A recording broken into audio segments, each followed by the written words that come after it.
Então, o primeiro livro de Samuel, capítulo 31, verso 1. Os filisteus lutaram contra Israel e os israelitas fugiram de diante deles e caíram mortos no monte Gilboa. Os filisteus pressionaram Saul e seus filhos e mataram Jonatas, Abinadab e Malquissua, filhos de Saul. A batalha agravou-se contra Saul, e os flecheiros o alcançaram e o feriram gravemente. Então Saul disse ao seu escudeiro: arranca a tua espada e mata-me com ela, para que esses incircuncisos não venham e me matem e zombem de mim. Mas seu escudeiro não o fez, pois estava com muito medo. Então Saul tomou a espada e jogou-se sobre ela. Quando o escudeiro viu que Saul estava morto, também se jogou sobre a sua própria espada e morreu com ele. Assim, naquele dia, morreram juntos Saul, seus 3 filhos, seu escudeiro e todos os seus soldados. Amém? Capítulo 2, 2 Samuel, capítulo 1, verso 1. Só passar para o livro do lado. 2 Samuel, capítulo 1, verso 1. Depois da morte de Saul, Davi voltou da vitória sobre os amalequitas. Havia 2 dias que ele estava em Ziclag, quando no 3º dia veio um homem do acampamento de Saul, com as roupas rasgadas e a cabeça coberta de terra. Chegando a Davi, ele se prostrou em terra e lhe fez reverência. Davi lhe perguntou: de onde vens? Ele lhe respondeu: escapei do acampamento de Israel. Davi lhe perguntou ainda: o que aconteceu? Conta-me. E ele respondeu: a tropa fugiu da batalha, e muitos caíram e morreram. Saul e seu filho Jonatas também foram mortos. Davi perguntou ao rapaz que lhe trazia as notícias: como sabes que Saul e seu filho Jonatas morreram? Então o rapaz que lhe dava a notícia disse: eu estava por acaso no monte Gilboa e vi Saul se apoiando em sua lança. Os carros e os cavaleiros tentavam alcançá-lo. Nisso ele olhou para trás, viu-me e me chamou. E eu disse: aqui estou. Então ele me perguntou: quem és tu? E eu respondi: sou Amalequita. Então ele me disse: vem cá, mata-me. Estou cheio de câimbras, mas continuo vivo. Então fui até ele e o matei, porque sabia que ele não sobreviveria depois de ter caído. E tomei-lhe a coroa da cabeça e o bracelete, e os trouxe aqui a meu senhor. O meu senhor aqui é Davi, né? Então Davi pegou suas próprias vestes e as rasgou, e todos os seus soldados que estavam com ele fizeram o mesmo. E eles prantearam, choraram e jejuaram até a tarde por Saul e por seu filho Jonatas e pelo povo do Senhor e pela nação de Israel, porque haviam morrido na batalha. Então Davi perguntou ao rapaz que havia trazido a notícia: de onde és tu? E ele respondeu: sou filho de um estrangeiro amalequita.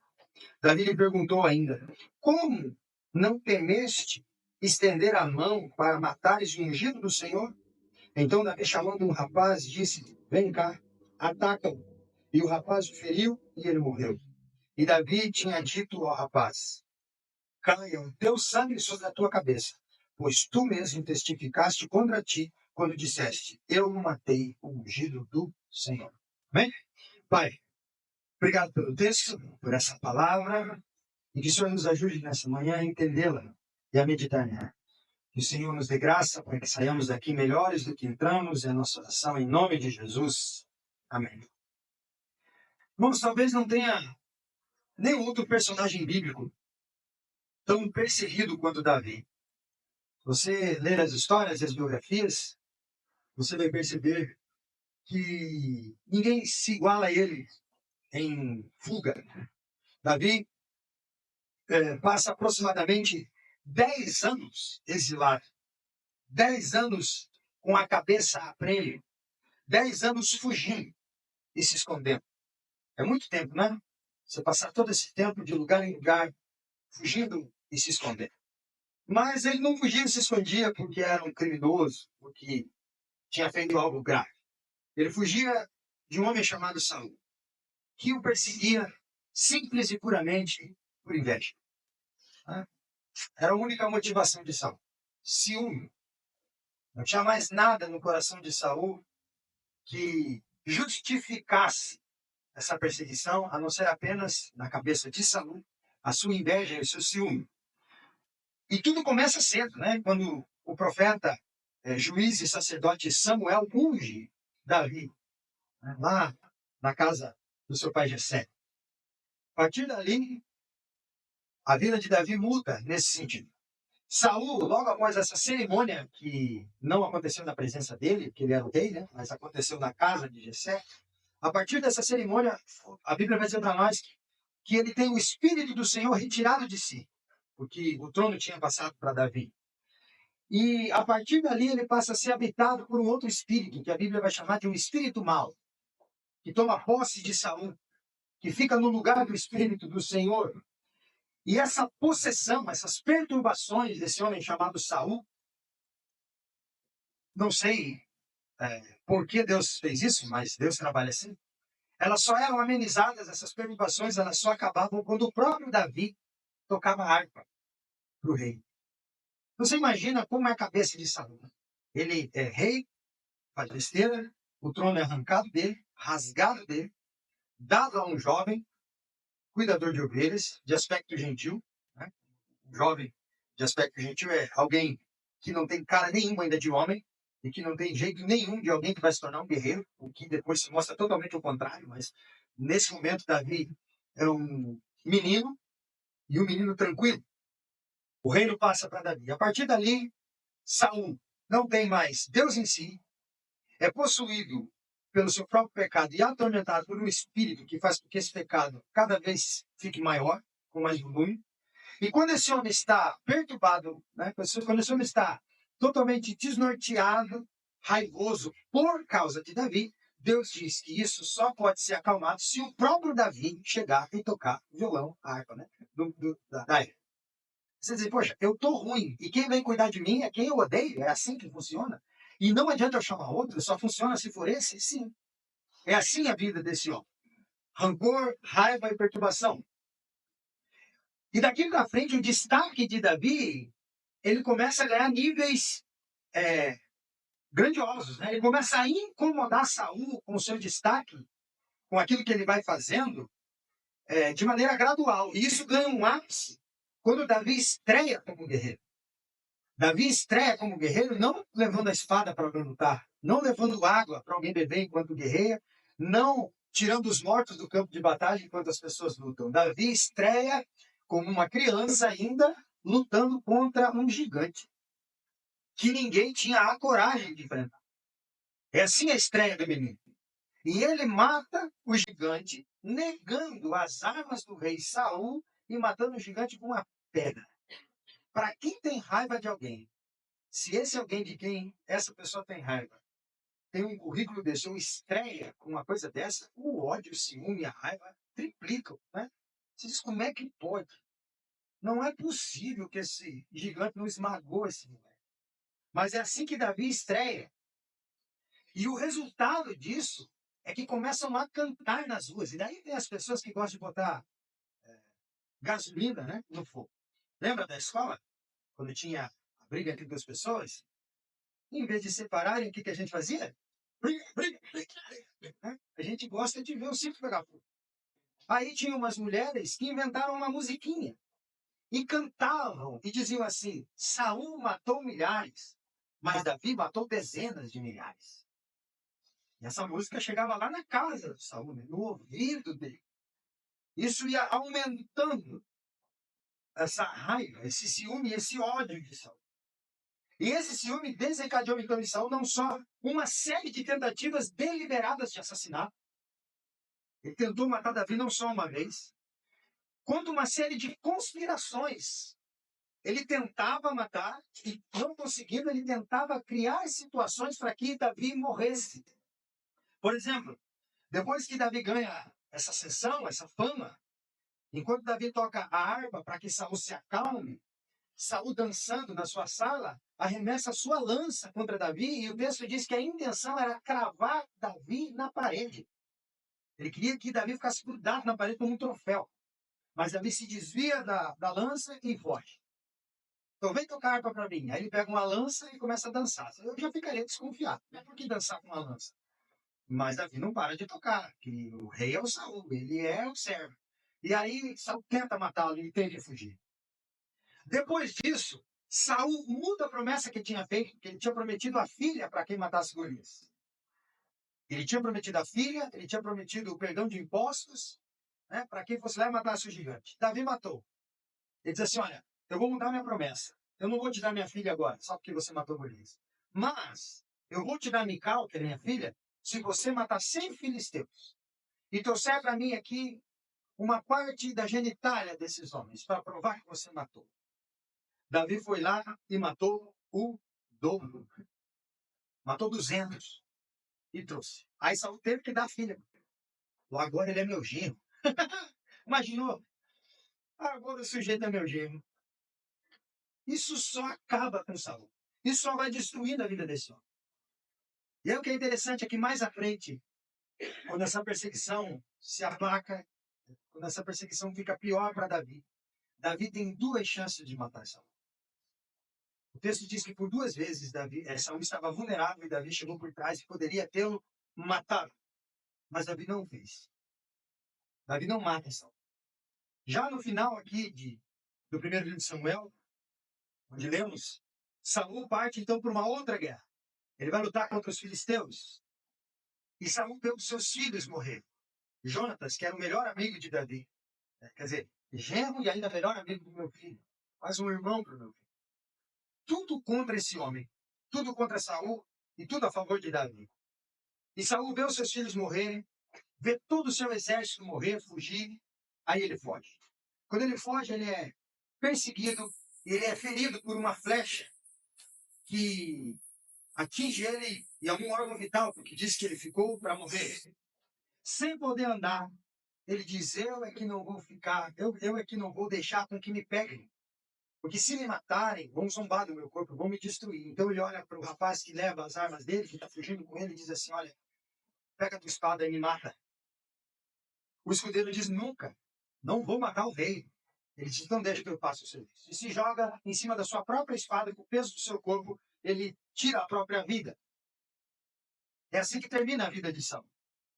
Rancoroso, amargurado, invejoso, ciumento e arrancando a própria vida num campo de batalha. E durante todo esse período difícil, desde a unção dele, Davi cresceu. Davi só cresce em fé, em caráter, em piedade.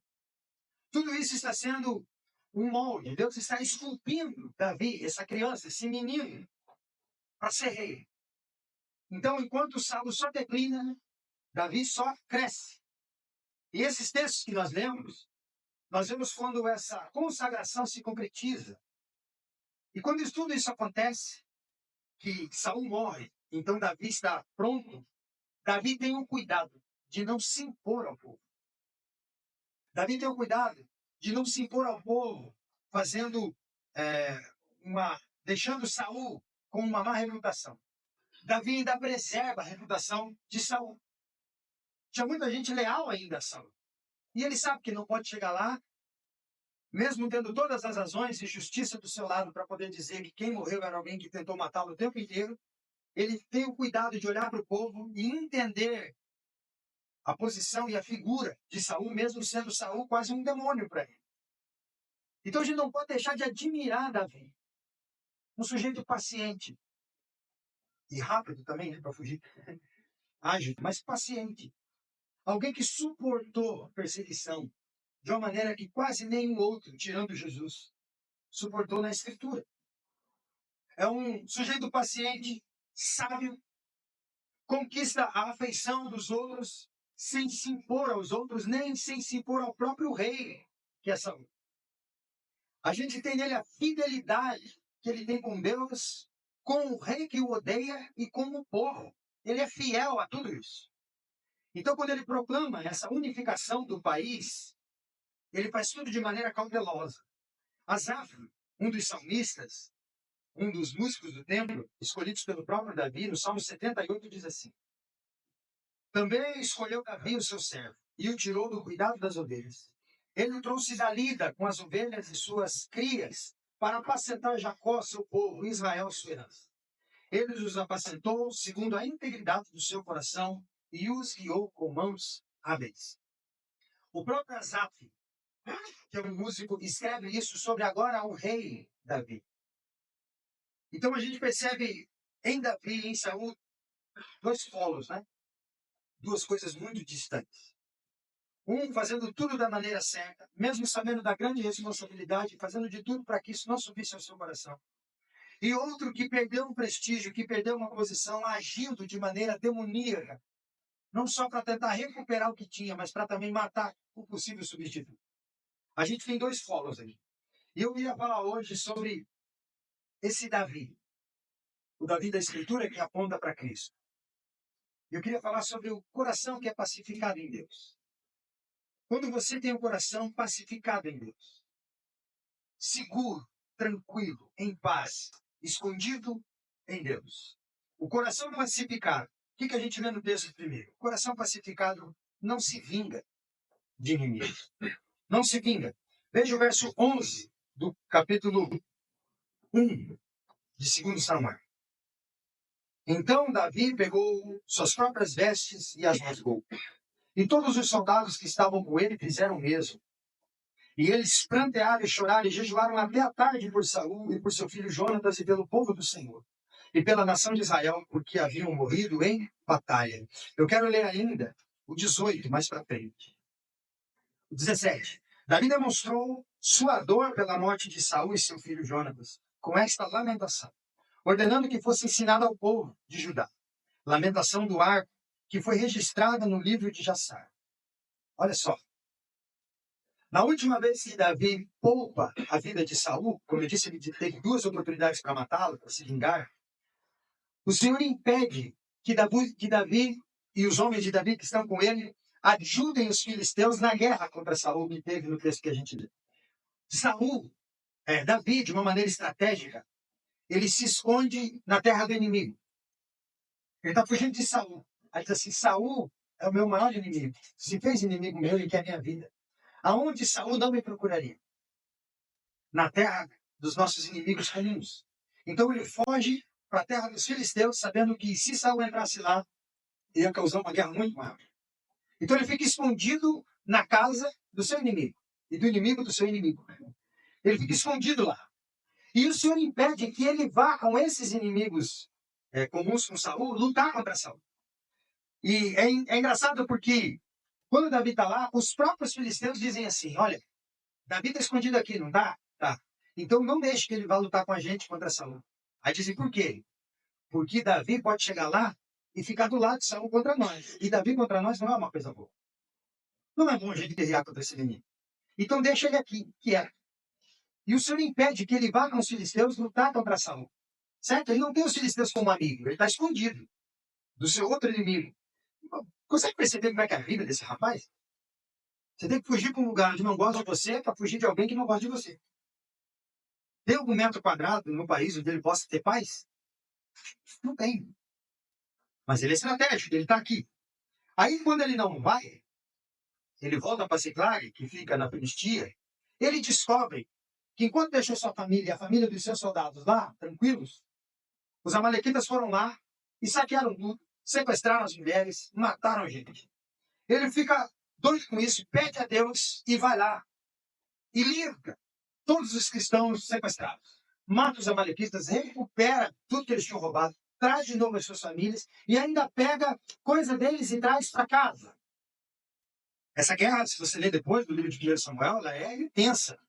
Davi persegue esse exército amalequita com a mulher dele, com os filhos dele, com as esposas dos soldados, com as coisas dele, por dias, até encontrar, mata um por um e trazer tudo de novo para casa. Quando ele volta cansado, ele volta exaurido. E quando ele volta, ele quer saber da notícia da guerra de Saul com os filisteus. E ele descobre o pior. Ele não sabia que Saul não vencia os inimigos, mas era arrasado pelos filisteus, destruído. E Saul morre no campo de batalha com seus soldados, como a gente leu, no Monte Gilboa. E morre também Jonatas, o melhor amigo de Davi. Quando Davi chega, então, e soube que os filisteus haviam feito isso, chega um mensageiro a ele e conta detalhes, como a gente leu. Conta a notícia. Esse amalequita que veio com a notícia demorou pelo menos 3 dias para chegar até Davi, por causa da distância, 38 quilômetros do local da batalha até Ziclag, mais ou menos. Então, nesse tempo, Saul já está esquartejado, pendurado nas cidades, como troféu dos inimigos. E você está lá, na terra dos inimigos. O que a gente pensa que poderia ter subido ao coração de Davi agora? Dizer, bem feito para Saul. Viu o que dá tocar em mim? Viu o que dá me perseguir?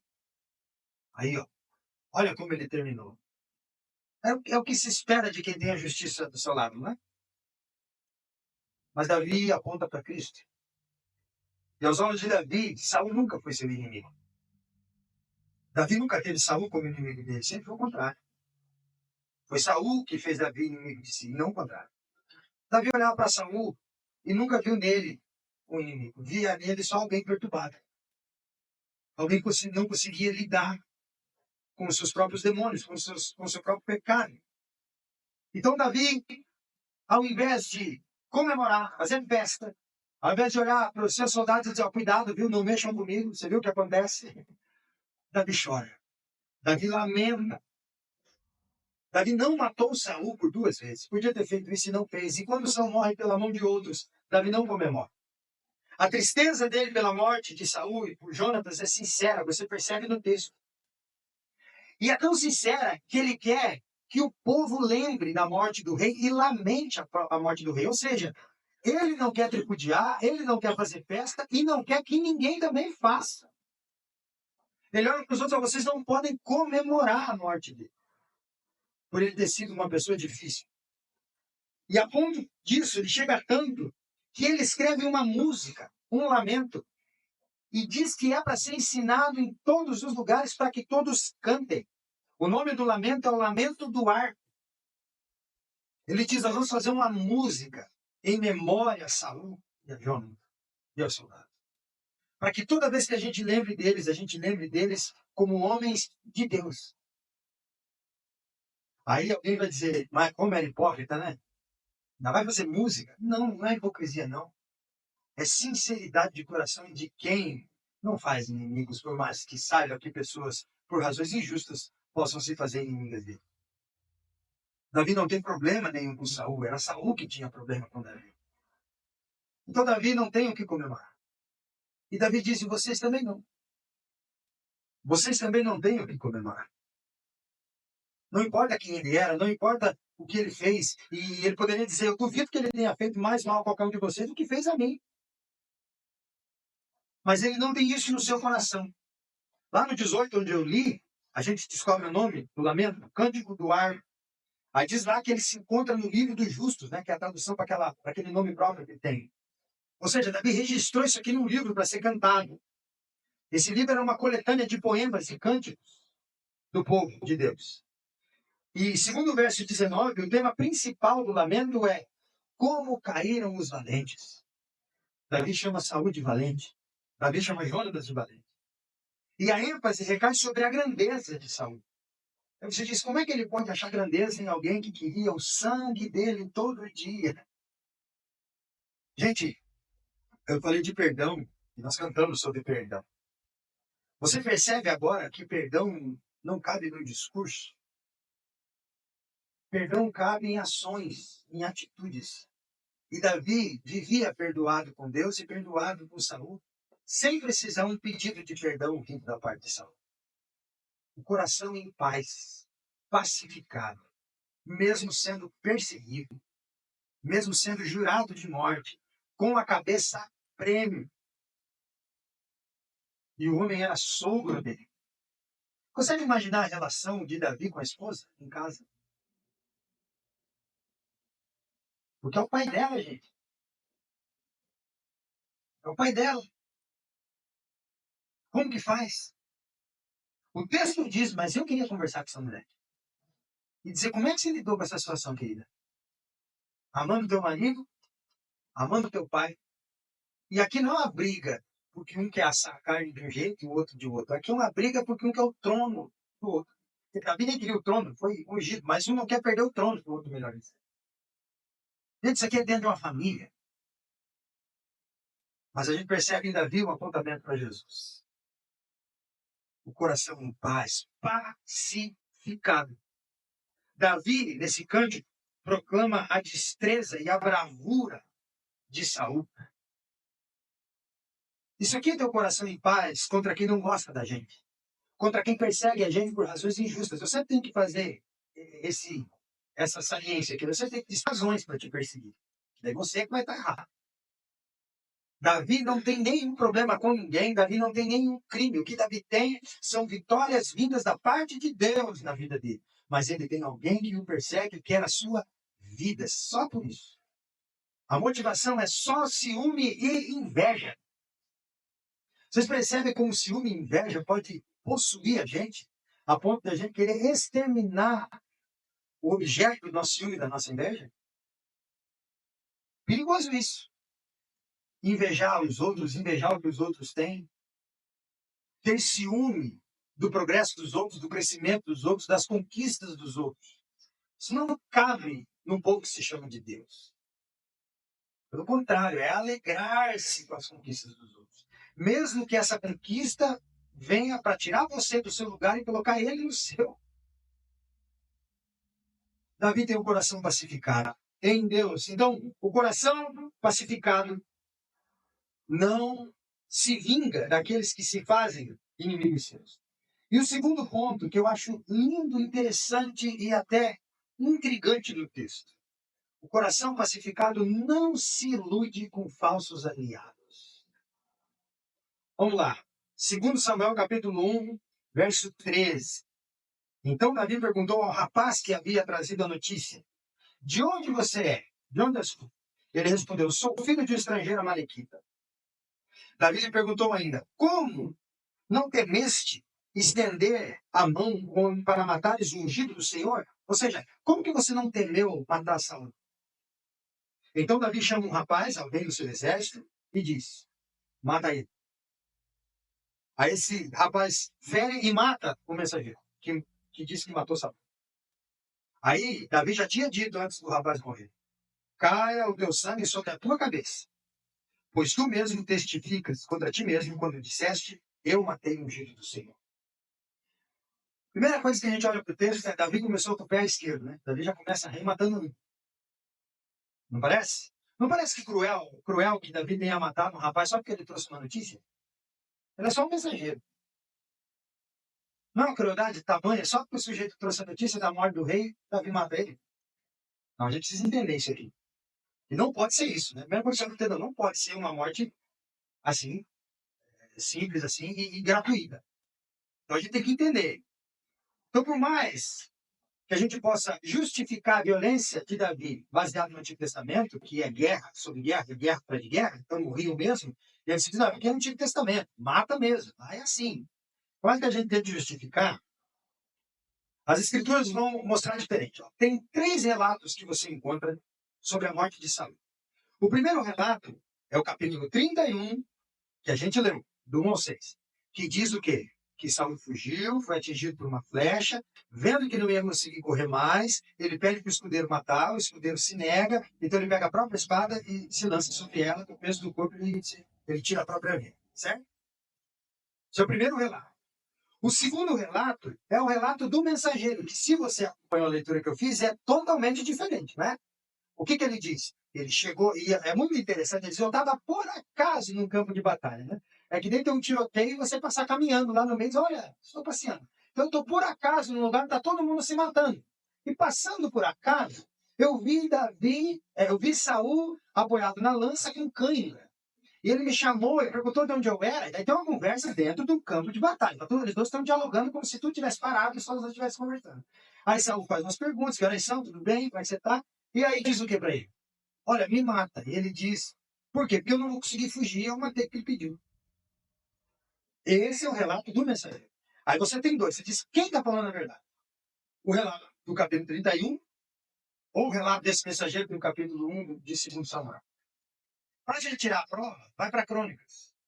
E lá em Crônicas 10, nós temos a repetição desse relato, porque Crônicas repete o que está em 1 Samuel, 2 Samuel, 1 Reis e 2 Reis. Crônicas é uma repetição do que já estava registrado.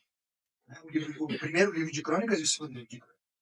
Então, lá em Crônicas a gente vai saber quem está falando a verdade, porque ele vai repetir a história certa. E qual é a história que você encontra em Crônicas? Bingo! A primeira. Que Saúl tirou a própria vida. Então o que a gente deduz? Que o sujeito mentiu. Aí vem a pergunta, por quê? O que ele ganha com isso? Vamos lá. O mensageiro afirmou que matou Saúl a pedido de Saúl. E ele conta a história dele como se isso parecesse um favor para os dois. Para Saúl e para Davi. Esse sujeito chega lá e diz assim, Saúl está morto. Ele encontra o corpo. Ele não matou Saúl. Ele diz assim, Davi, esse que perseguia aquele lá. Aquele lá deve ter ódio desse aqui. E esse aqui era o rei. Agora o rei é aquele lá. Então o que eu faço? Eu digo que eu poupei o rei, eu matei o rei para que ele não fosse vilipendiado, horrorizado pelo inimigo. Eu ganho pontos e matei a pedido dele. O outro vai ficar feliz porque eu matei o inimigo dele. Eu levo a coroa e o bracelete para provar que ele morreu. E eu ganho dos dois lados. Eu fico bem com o novo rei, porque matei o seu inimigo. Ou eu invento essa história e passo a ser o herói que matou Saúl para Davi e deu o trono a Davi. Esse sujeito queria o melhor dos dois lados. O melhor de Saúl, que ele poderia receber, e o melhor de Davi. Por isso ele inventa a história. Ele inventa tudo isso. Quando ele mata Saúl, ele livra Saúl de mais sofrimento e humilhação. E quando leva tudo para Davi, a notícia e a coroa e o bracelete, ele dá a Davi um trono. Ele diz, eu vou ficar bem na foto. Quem sabe ele perdoa, ele me isente de impostos. Quem sabe ele me deu uma quantia de dinheiro, uma propriedade. Vai ficar bom. Vai ficar bom para mim. E a prova de que ele quer isso é que quando ele encontra Davi, ele se prostra já no pé de Davi. Ele já diz, olha, você é o rei, eu fiz esse favor. Você é o rei, ele já chega se prostrando. Então ele está mentindo, gente, ele não matou, ele está inventando uma história para ficar bem com todo mundo. Sem dúvida alguma, quando ele esteve lá no campo de batalha, procurando coisas para roubar, porque a guerra já tinha acontecido, ele não está lá, por acaso, como ele diz no relato dele, ele está lá roubando as coisas das pessoas que morreram. Né? Quando ele chega, ele vê o corpo de Saúl, vê a coroa, vê o bracelete, ele vê tudo. Toma essas insígnias e leva para Davi. Agora você imagina o espanto que esse rapaz deve ter ficado quando ele conta e vê Davi chorando e rasgando as vestes junto com os soldados. Ele não entendeu, foi nada. Ele deve ter dito, mas por que esse homem está lamentando? Matei Saúl. Seu arqui-inimigo que prometeu a sua vida, o que queria a sua cabeça. Por que esse povo está chorando? Isso aqui deve ter sido um espanto. E o que ele achava? O que na cabeça dele poderia ter acontecido? Que era o mais razoável? Davi ia pular de alegria e dizer obrigado. O que eu posso fazer por você pelo favor que você me fez? Era isso que ele esperava. Já começa o susto aí. Pera lá. Como assim chorar? O que está acontecendo? O que está acontecendo? Eles vão ficar eufóricos e não ficaram. Porque acabou os dias de Davi de fugitivo. Eu fiz um bem para ele. Como assim ele está feliz? Fica evidente que esse homem nem de longe conhecia o coração de Davi. Nem de longe conhecia o homem que Davi era. Quando ele olha Davi chorando pela morte do inimigo, ele diz, eu acho que agora eu me dei mal. Não foi boa a minha decisão. A minha mentira não vai colar. Não vai colar. E aí a gente pergunta, por que Davi o mata? O veredito aqui tem dois caminhos. Se o relato dele fosse verdade, na cabeça de Davi, foi ele mesmo que matou, o homem tinha assassinado o rei de Davi. Assassinou meu rei, então eu tenho que matá-lo. Se não é verdade, como a gente entendeu que não é, está mentindo. Então, quando ele inventa essa história e executa Saúl no coração dele, revela que ele tem um coração perverso. Esse homem não é alguém que a gente pode confiar. Davi não pode confiar em pessoas assim. E Davi o mata por isso. E outra coisa, uma terceira via, vocês lembram que Saúl teria que ter matado todos os amalequitas numa outra ocasião e não o faz? E é isso que faz ele perder o reino? Esse homem é amalequita. Davi diz, eu vou cumprir a ordem do Senhor que Saúl não cumpriu. E mata o rapaz. Mata esse amalequita. O que eu quero dizer com isso? Que você tem que sair daqui, procurar quem está querendo o melhor de você, o melhor do outro, arrumar um jeito de matá-lo? Não. É claro que eu não estou falando isso, porque a gente não está lá em 1 Samuel na vida. Nós estamos no Novo Testamento, Viviane? É claro que não. Mas você tem que identificar pessoas que querem ficar entre você e aqueles que não gostam de você. Esses são piores que inimigos nossos, que se façam inimigos nossos. Por quê? Porque inimigo nosso é fácil identificar. Ele vai se declarar inimigo teu, não gosta de você, você vai saber. Ele não vai fazer questão nenhuma de esconder. Esse que fica no meio dos dois é pior, porque ele é um embustível.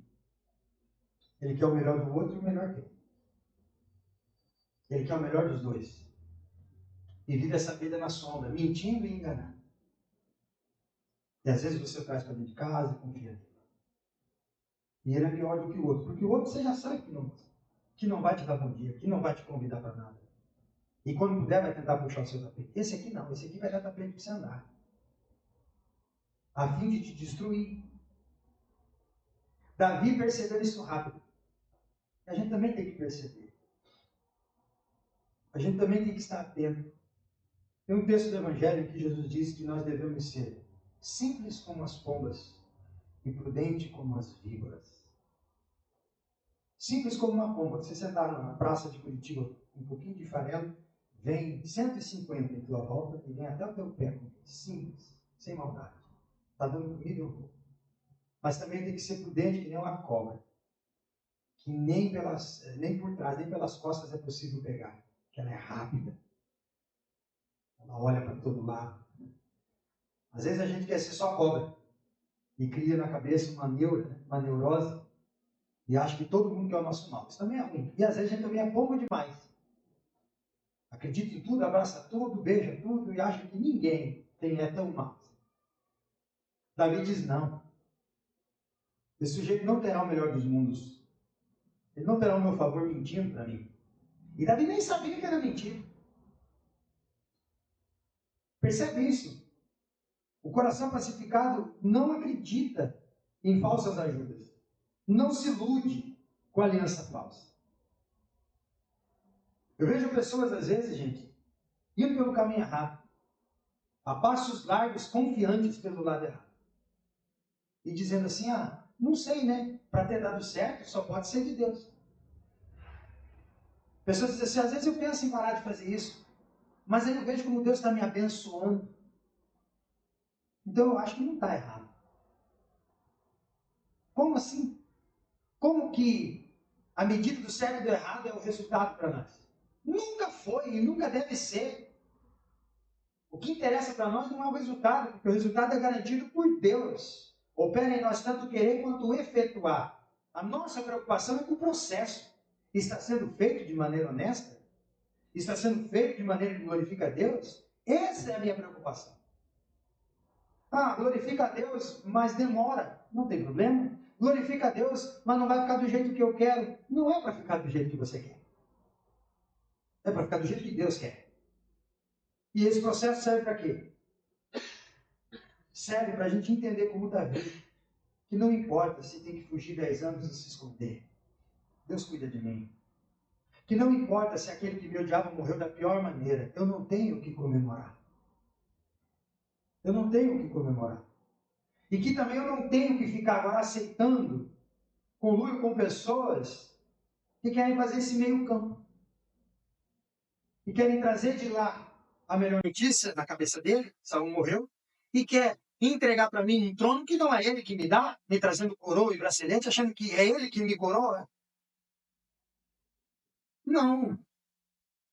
Não.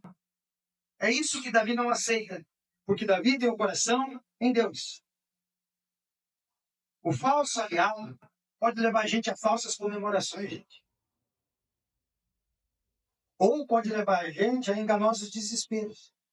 Pessoas que contam a história com o fim que você fique eufórico demais ou que você fique desesperado demais. Falsos aliados são difíceis de identificar, mas devem ser identificados o quanto antes. Eu não estou querendo criar na sua cabeça aqui uma teoria da conspiração. Você sair daqui olhando de canto de olho para todo mundo que te cruza na rua e dizer que não é isso que eu estou fazendo, tá? O que eu estou querendo dizer é que você não pode ficar iludido. Eu estou querendo dizer que você tem que estar com o coração em Deus. Eu não gosto de falar isso, vai ficar gravado. Eu tinha outro texto, eu tinha pensado, mas ontem, lendo isso, e pensando nisso, e refletindo nisso. Eu vejo que a gente é mais iludido porque a gente gosta disso também. A gente gosta de coagulação. A gente gosta de pessoas dizendo que a gente é bom. A gente gosta de pessoas vindo até nós e trazendo notícias que na cabeça dele vão ser boas e ele não está errado, porque a gente gosta de notícia e da desgraça de quem não gosta da gente. Não é assim?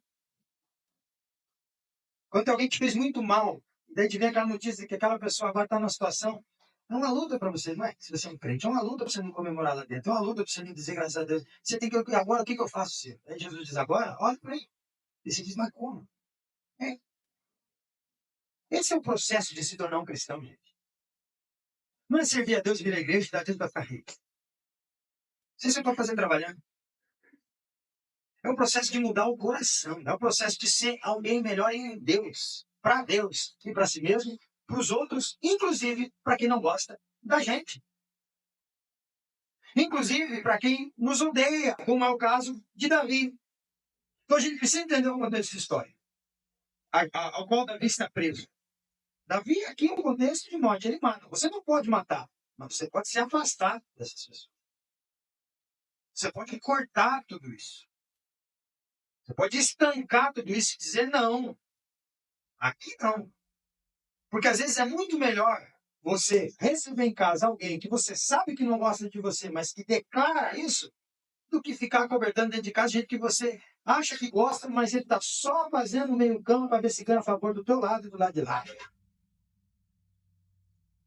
A gente tem que ter o coração pacificado e a mente atenta. Atenta. Para encerrar, quero encerrar esse sermão com um texto imprescindível e que a gente leu no início. Ouviste o que foi dito, olho por olho, dente por dente. Eu, porém, vos digo, não resista ao homem mau, mas a qualquer um que te bater na face direita, oferece também a outra. E ao que quiser levar-te ao tribunal e tirar-te a túnica, deixa também a capa, faça mais do que ele quer. Se alguém te obrigar a caminhar 1000 passos, 1 milha, vai 2. Dá a quem te pede, não volte as costas a quem te pedir emprestado. Ouviste o que fora dito, amará o teu próximo e odiará o teu inimigo.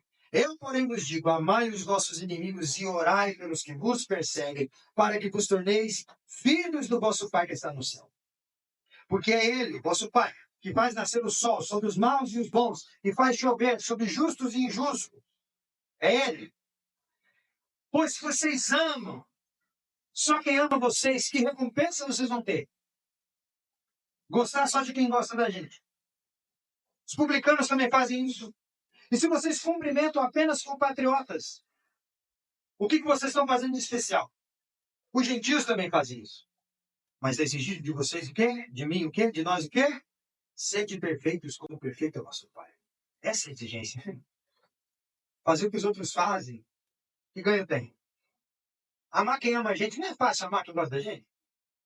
Claro que é. Claro que a gente vai se dar melhor com quem pensa igual a gente, com quem ponta firme com a gente, abraça que a gente. É lógico que é muito mais fácil você declarar até a tua vida para o outro. Eu morro por você, meu amor. Claro que sim. Porque você sabe que o outro faz o mesmo. Agora, morrer por quem não gosta. Amar quem não ama. É Cristo. Ou você amava Cristo? Claro que você não amava. Você era inimigo de Deus. E o que ele fez? O amor. Entende isso? Esse texto aqui chama a gente para essa responsabilidade. Aí a gente lê o começo aqui, né? Se alguém te ferir a face direita, oferece a outra. A gente diz assim, então tem que apanhar na cara. Não, o texto não está dizendo nada disso. Isso é uma adágio, isso era um ditado popular. Como que eu bato na face direita de alguém?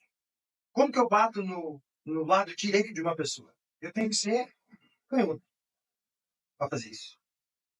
E Israel não tinha muito canhoto, e isso é até estatística. Então, como que eu faço isso? Eu bato com o lado de cada minha mão. Dificilmente alguém dá um tapa em alguém assim. É sempre assim. Então, isso aqui é um ditado, não é literal. Se alguém te ferir a face direita, se alguém te humilhar, é bater com esse lado da mão do rosto, você não é nada. Você é um coitadinho. Então, é um ditado para humilhação. Se alguém te humilhar, se humilhe mais. Se alguém te diminuir, se diminua mais. oferece o outro lado. Se alguém quiser te reduzir, reduza-se mais, porque foi isso que Cristo fez. De Deus reduziu-se a homem, sendo Deus abriu mão, não usou como usurpação, não usou o fato de ser igual a Deus a algo que devesse se apegar. Filipenses capítulo 2, verso 5. É isso que o texto diz, não é apanhar na cara. Claro que se você levantar a mão no rosto, você vai se defender, isso é óbvio, é espiritual. O que ele está dizendo aqui é de humilhação. Aí ele diz, olha, se te levarem para o tribunal e te pedir a capa, demais.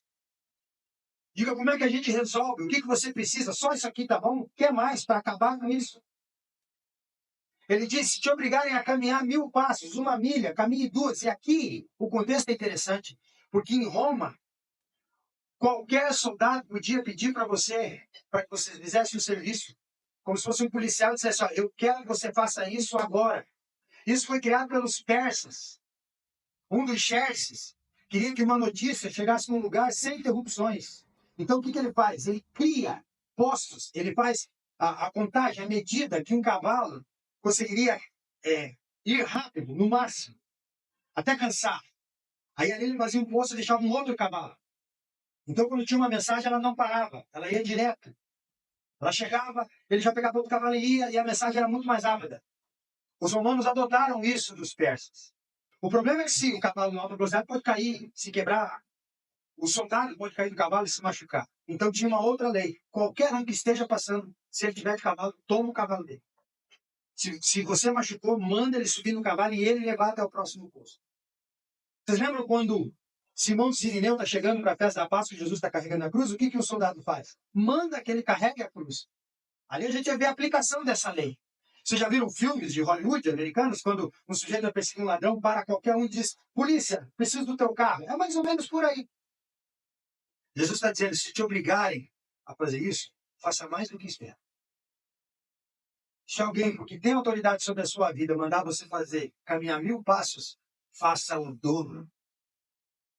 Faça o dobro. Isso aqui só acontece se a gente entende o Evangelho e o nosso coração é mudado no Evangelho. Do contrário, a gente não faz nada disso aqui. E ainda mais tendo a justiça do nosso lado, como Davi tinha, porque Davi estava corretíssimo. Davi não era o agente ruim da equação, da história. Então, o que mais se ouve, quando a gente vai dar um discipulado sobre essa questão de inimigos do texto do Sermão do Monte, é a pessoa dizer assim para mim, não, pastor, mas eu não tenho inimigo. Né? Eu leio esse texto e disse, não, mas isso não se encaixa bem porque eu não tenho inimigo. Veja como a gente é exímio em pecar, né? Porque o que a gente pensa? A gente se orgulha do óbvio. Não tem inimigos. Aí digo, que é um troféu? A gente se orgulha do óbvio por causa do pecado. Claro que a gente não tem que fazer inimigo para depois amar. O texto não está dizendo, vá lá, faça os inimigos e depois os ame. Claro que você não deve ter inimigo. Isso é uma coisa óbvia. A gente não tem que cultivar o opositor para depois amar. O que Jesus está dizendo é exatamente o oposto. A gente tem que amar aqueles que se fazem inimigos nossos por razões injustas. Porque vai ter pessoa que vai te odiar de graça. Vai ter pessoa que vai querer o teu mal de graça. Só por causa da tua presença. Vai ter pessoa que vai te invejar só por uma característica física sua, que você não pediu para ser assim. Vai ter gente que vai te invejar e te odiar por um talento que você tem e ele acha que porque ele não tem, você também não devia ter. É esses que a gente tem que amar. Pessoas que se fazem inimigas nossas gratuitamente. E essa prática cabe quando nós temos todas as razões legais do nosso lado. Ou seja, você poderia se vingar, você poderia processar, você está justo na história, mas você abre mão de estar certo para amar. Abre mão de estar certo. A gente não abre mão nem estando errado. Nem estando errado. Eu fiz uma piada, está na minha rede social, né? Todo mundo tirando sarro daqueles homens que entraram naquele submarino, naquela lata de sardinha e foram lá ver o Titanic. Que não tinha como dar certo, né? Vocês viram que o que guiava aquilo era um controle de videogame? Vocês viram isso? Era um controle de videogame que guiava aquele negócio, gente. Tem como aquilo dar certo? Não tem. Eles foram, todo mundo fazendo piada. Eu pensei que eu vou criar alguma coisa, mas eu lembrei que eu fiquei 8 anos com o teu jogo. Não dá pra você fazer piada. Eu não tinha lugar de fala. Quem ficou 8 anos com o João não pode tirar sarro de nada, de ninguém. Quem toma essa decisão. Então tem hora que a gente tem que ver que a gente não está certo. E o texto diz que mesmo estando certo, às vezes abre a mão da tua certeza. Abre a mão da tua justiça em nome do amor. Em nome do amor. Como Davi. Davi tem a vida de Saul por 2 vezes e não faz. E quando Saul morre, ele não comemora. E ele não deixa ninguém comemorar. Ou pelo menos não incentiva quando cria o cântico. E quando vem alguém que quer ficar no meio dos dois, ele diz, aqui não, jacaré. Aqui não. Você não vem querer contar a história para mim. Não venha ser esse mensageiro de uma alegria falsa para querer ganhar favor. E não sai daqui matando gente, não vai dizer que foi o pastor que mandou. Mas se afaste. Identifique e se afaste. Identifique e se afaste disso. Davi teve 2 chances de vingar, não se vingou. Quando Saul injustamente pediu seu sangue, quando ficou vulnerável diante dele, Davi não fez. Agora, com respeito com aquele que compreendeu Saul de um jeito errado e Davi de um jeito errado, Davi matou. Percebe que Davi não mata Saul, mas mata o mensageiro? Por Saul ele lamenta, e Saul era inimigo. Com o outro ele mata, porque o outro é pior que o inimigo. O outro é pior do que isso.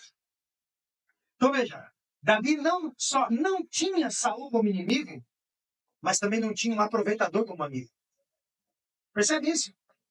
Davi não só não tinha Saul como inimigo seu, mas também não tinha como amigo um aproveitador que aparece de ocasião. Isso, gente, é amar tanto quem aflige a gente com o mal, quanto nos resguardar de um amor que aparentemente quer o nosso bem, mas que finalmente não quer o nosso bem. Você ama o inimigo e você se resguarda de um falso amigo. Amém? Guarda esse texto no seu coração. Leia em casa de novo esse texto e tire suas próprias conclusões. E a partir de hoje, seja simples como uma pomba, mas prudente como uma serpente, como disse o próprio Cristo. E a nossa vida vai ficar melhor. A gente vai identificar quem não gosta da gente, a gente não vai mais se associar com pessoas que supostamente nos amam. Amém? Coloque-se